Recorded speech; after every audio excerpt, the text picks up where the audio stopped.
In this video, we'll explore how to add a custom navbar icon to your navbar, linking to a resource that's likely specific to your course or subject area.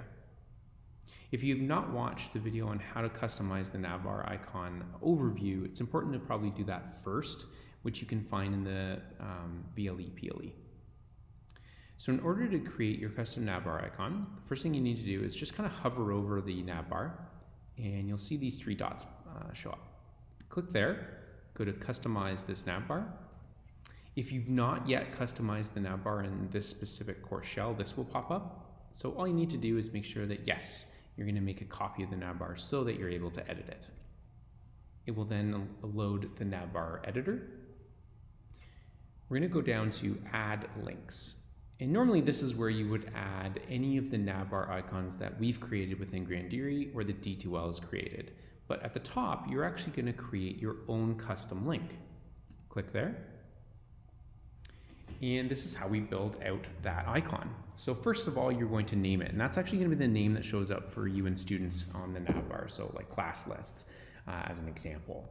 So in this case, I'm going to create a link to OWL Purdue MLA citations guide for my grade 10 academic English class. So I'm going to call it OWL Purdue. Just call it that. And then it's asking, well, where do you want the link to go? So at this point, you need to open another tab in your browser or open up another browser window and make sure you grab the URL that you're looking for. So I'm going to go to Google, and I'm going to go to OWL Purdue MLA, and wherever you want to go specifically. In this case, this is where I want it to go, sort of that top layer of the OWL Purdue writing guide. So I'm going to go up to the URL bar, and I'm going to copy this entire URL. Now I'm going to go back into Brightspace and paste that URL. So that way, when the students click on that link, it's basically a hyperlink to this guide that I've now found. Next, it says, it's asking what behavior do you want? So you want to probably leave this just as new window or tab. That way it opens up, as long as the students have tab browsing on, it's just going to open up a second tab, but keep Brightspace still open. You're going to keep these two checked. You can leave a description about what this navbar icon exactly is. This is just a description that you see and could help you down the line if you copy this over to a new shell. You know what this navbar icon actually is. Lastly, you need to include a picture. So by default, all of the navbars generally have pictures. So you want to generally, wherever you're directing the navbar icon, you can generally find an icon on that website. So I've done that and got the OWL Purdue icon specifically already saved on my desktop. So I'm going to find it.